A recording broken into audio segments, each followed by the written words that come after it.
The additional good news is the hospitalization rate does suggest that it's coming down, and we are flattening the curve. We had 200 net increase in hospitalizations, which you can see is the lowest number we've had since this nightmare started, actually.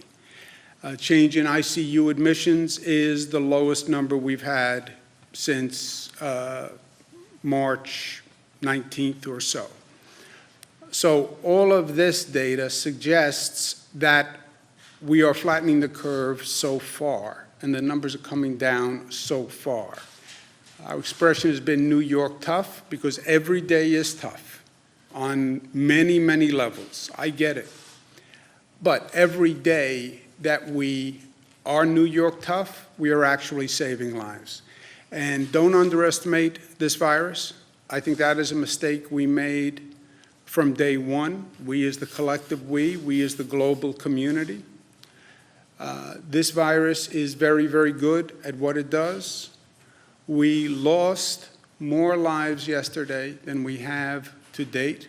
I understand the data. But you're talking about 799 lives, the highest number ever. It's gotten to the point, frankly, that we're going to bring in additional funeral directors to deal with the number of people who have passed. If you ever told me that as governor I would have to take these actions, I couldn't even contemplate where we are now. And to put all of this in perspective, I lived through 9/11. 9/11 was supposed to be the darkest day in New York for a generation. We've done everything we can since 9/11 to make sure 9/11 didn't happen again. We lose 2,753 lives on 9/11. We've lost over 7,000 lives to this crisis. That is so shocking and painful and breathtaking. I don't even have the words for it. 9/11 was so devastating, so tragic.